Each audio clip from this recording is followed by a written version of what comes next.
This is going deep. Let's talk about the rookies. Specifically, this guy. This is Payton Tolley.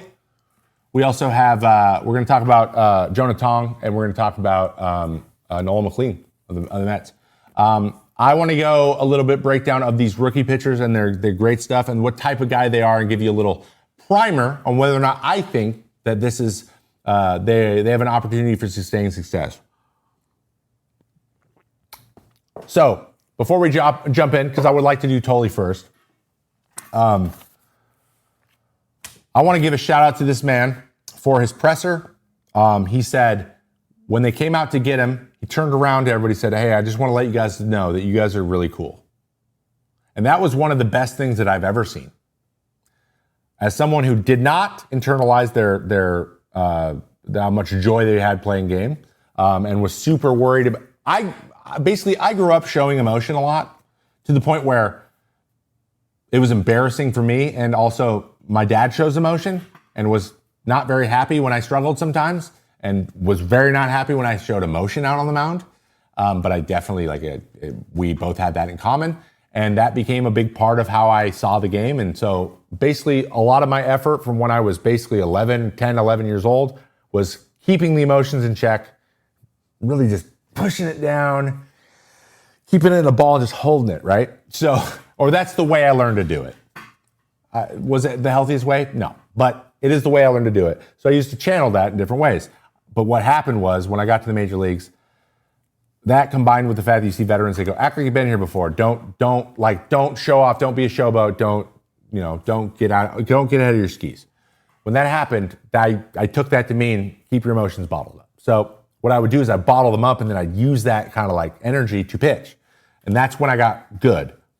But I still wasn't enjoying the game near as much as I could. To the point where I stopped enjoying it completely. It wasn't I was just relieved when I was done that I didn't have to do that anymore, as opposed to I was enjoying playing well. I was relieved I didn't play bad, which sucks a lot.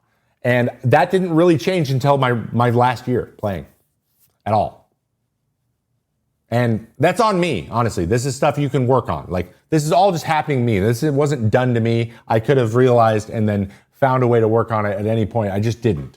But what he showed me was he didn't have that, and he doesn't have to act like he's been there because he hasn't been there.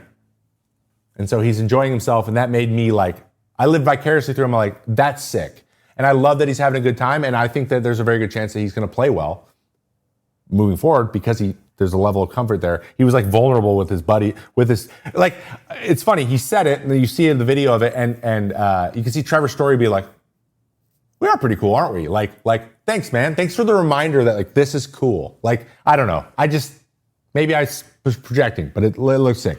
So that shout out, I just wanted to start with that. But let's talk about Tolley. Let's talk about what he does well and what type of pitcher he is moving forward, because this guy is a monster of a human being. And he's got an pretty impressive arsenal. So this is Payton Tolley, 6'6", 250, drafted second round last year. His bat, it's pretty good. TCU, classic TCU guy, just comes at you with the flames. He's a high ride fastball guy, high 90s, lefty, but it's basically four-seam cutter. And he throws a changeup, throws a slider, he mixes them in. They're kind of wrinkle pitches, but he's coming downhill thunder right at your face, right at your bush. So 96, 97, and getting swings and misses. High ride, got a nice true backspin four-seam, slightly supinated. That's solid. I believe he's got, what's the vert on it? It's down, we just passed it. No, we didn't. The vert, average of 16.3 inches of vert. Not bad, not the craziest, but it is well above average. And he throws hard enough to kind of negate that. I don't think he actually throws a sinker. I think this was an accident. And it just ran like crazy. Oh no, it only ran a little bit. So it's funny. His sinker dropped as much as his four seam, which tells me it was a four seam. And then he throws a little slider. It's whatever. It's okay. And one curveball, which was probably also a slider. Yeah, it was. So this is a misread curveball, slider. This curveball was a slider, and this sinker was actually a four-seam fastball. So he is a cutter, four-seam changeup guy. This cutter is more of a slider. So I think there's something here. Now, what we need to see from him is his changeup and how his changeup is going to develop over time. But for now, his fastball is going to carry him. He's going to be a heavy, hard breaking ball, hard fastball. You may have heard of another Boston Red Sox who does this by the name of Garrett Crochet. He throws his hard cutter and his fastball. Those are his go-to pitches, and Payton Tolley is following right along in those footsteps. Let me see this extension. 99th percentile in extension. So that 16 inches of ride doesn't matter because he is releasing the ball this close to your face. And when you have that much time, basically his 97 looks like 100. So he's filthy, but he's not filthy in a movement way. He's filthy in a coming right at you way. And we saw that by the celebration on his face. The guy is coming. He has if his command holds up, he will find success. It's just about commanding those two pitches and basically just copying what Garrett Crochet does. If he does that, he will be very good. And I think the Boston Red Sox are in for, at least their fans are in for quite a treat watching Payton Tolley throw in the future. So expect, I think, ceiling, Garrett Crochet. It's entirely possible that he develops in that way because he does have that type of electric power stuff. And this same stuff was said about Garrett Crochet when he came up, and he didn't even have that cutter. So if that's what you get, that's what you get. Ooh, and he also has great spin. Oh, no, he doesn't have spin, darling. We're talking about Nolan. All right. If you guys were wondering, the garbage is being picked up right now. What a day we're having. All right, let's do the next one. Let's talk about Jonah Tong. I love this guy. Jonah Tong. Guy came out of nowhere. He is the Mets' new phenom. 6'1", 180, 22. Came out of high school. So he's a 22 draft pick, 7th rounder in the 22nd in 22. So like he wasn't, this guy kind of developed into this.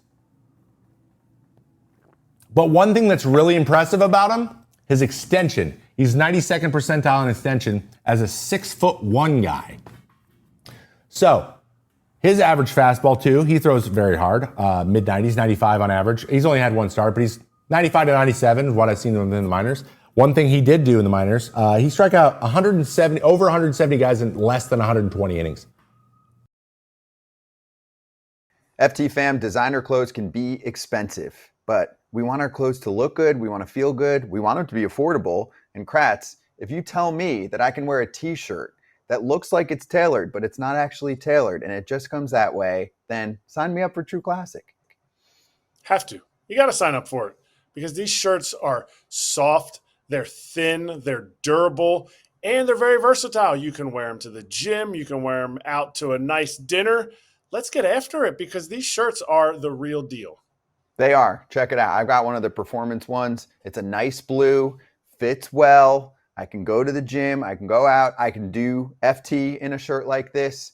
FT fam, there's a reason why True Classic has sold over 25 million shirts to more than 5 million customers. And they are racking up over 200,000 5-star reviews. See for yourself with our exclusive link at trueclassic.com/foul to save. That's trueclassic.com/FOUL. He also reminds me of a guy that was at University of Washington when I almost said pledging. I was going to say pledging, and I just said it twice. When I was committed to go there, and that is Tim Lincecum. Now, he has mentioned in the past that is something he does on purpose. That is a guy who has inspired him to throw the way he throws and have his weird mechanics. Now, what he does really interesting is he hides the ball behind his body really well. We'll see if we can get some video of that for the video. But he hides the ball behind his body, and he's a really high arm slot, 64 degrees. Now, to put that in perspective, Felix Bautista, who is straight over the top, is 66 degrees. That's slightly lower. That's like a Nick Pivetta range, okay? So with that high arm slot, the assumption from a hitter is going to be that this ball is going to go down, right? And he is a north to south guy, don't get me wrong, but his north to south repertoire is pretty impressive. Now, you might see something here. This is average for guys with his arm slot in terms of movement. He's way above it. Way above it in a way that is actually pretty disgusting, Okay, so like look at the movement differences between this guy's two best pitches. I love this so much. Okay, where am I going though? I'm past it. I'm used to seeing the color, but they haven't thrown enough. Okay, so movement profile. Let's talk about vertical drop, four-seam fastball. 9.3 inches of vertical drop. That is insanity. That is probably the lowest drop in the league. That is 21.4 inches of vert on average. So his ball defies gravity better than anybody's fastball, probably in the league. He's got to be top 3. There's no way. That's better than Alex Vesia. Like, that is incredible. Four-seam fastball, the highest ride in the league, 100%. Now look at the curveball. 63.4 inches of drop. That is negative 17. So the difference between these two... What just happened? Oh, I just ordered them differently? Oh, okay. Yeah. The difference between these two pitches is 38.5 inches. So basically, his fastball and his curveball are a difference of over 3 feet. 3 feet. That is this much. And they look the same for a certain amount of time. And then he has the changeup. He throws the Fosh changeup. Now, if you don't know what a Fosh is, I don't have a ball on here, but it is the Vulcan change. It means you split the ball like this, and you throw a splitter, but with these two fingers, not these two fingers. What that does is it slows the changeup down a lot, but it moves like a splitter. It goes down. His doesn't actually move that much down, but it does have a lot of arm side run. So it kind of functions like a seam shifter changeup, except it spins really slowly. So now he has these 3 pitches. One that goes boom, one that goes boom, and then one goes boom. That is quite the arsenal, and that is how you strike out 50 more guys than you have innings in the minor leagues. And I think this right here is elite stuff. It's elite, and he throws hard. And he has good extension. So if the command and the health line up, he's going to be a stud moving forward. But is he as big of a stud as the next guy we're going to talk about, he is the exact inverse of him, and that guy is named Nolan McClean. Let's talk about him. Nolan McClean. We've talked about how nasty he's been this year, but basically he is nasty east to west like Jonah Tong is north to south, okay? So he is mostly sweeper, sinker, side to side. He got crazy run on both, a crazy break into a lefty away from a righty, well, the sweeper, and the literally exact opposite to righties. So, and he's second all time in the first 4 starts as a Met to Nolan Ryan. That is quite the accomplishment. And he throws 6 pitches, which is also very impressive for a young guy. So let's look at these movement profiles, because we're really looking at movement right now, because that's really all we can go off of. Don't even ignore the fact that he has a positive run value and everything, but his sweeper's still good. It's just been hit the most, if you can say he's been hit at all. So let's look at his sinker, or his sweeper here has 15.8%, inches of glove side run. So it breaks 16 inches to the left at 85 miles an hour. That is filthy. Then you add the sinker that runs 16 inches right. So the separation between these two pitches is, you guessed it, just under 32 inches, which is almost 3 feet. Now it's about 2 feet 8 inches. Okay, 2 feet 8 inches side to side is about that much. That is filthy. So Jonah Tong, north to south, he is east to west, but they are very, very similar in that way. Now, this guy, though, probably will tend to get less strikeouts than Jonah will, but he will also give up less home runs because everything is moving away from the barrel of the bat, which tends to get you ground balls and soft fly balls. When you use the middle of the plate more, but you're up and down, you tend to get the barrel a little bit more and give up more fly balls, which tend to be home runs in the major leagues. So that's what you can expect with Jonah Tong. So that said, though, these are elite movement profiles. Like they're not just like really good for a young guy. They're not. It's not like, oh well, that could be great. That's great now. Like if he keeps doing that, he's going to be good. Great. He's now, and he could be potentially, if he has it all right up here and commands the ball well and stays healthy into the playoffs, he could be an ace. He could be starting game 1 in a playoff series now, which right now he kind of would be. I think he might be the guy they give the ball. So they have 2 of these guys, but it's very clear that these 2 guys are aware of what they do well, and they maximize what they do. And I love to see that. Now it's learning about what to throw when.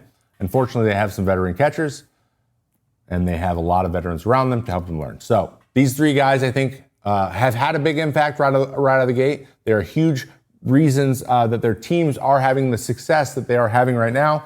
But I also think that this is very easily sustainable, obviously, with health permitting. So the rookies, they're nasty, and the numbers play it out. It's crazy. He's salty. So is Chase Dollander here? Chase Dollander is not, I think, as dialed in and optimized as these guys, though he is very nasty. But there is that question mark around Chase Dollander. He's on the Colorado Rockies, and what are they telling him? Because they are probably not saying the thing that they should say. They should be building 100% for velo. His big slow curveball is terrible in Colorado. Like it's a terrible option in Colorado.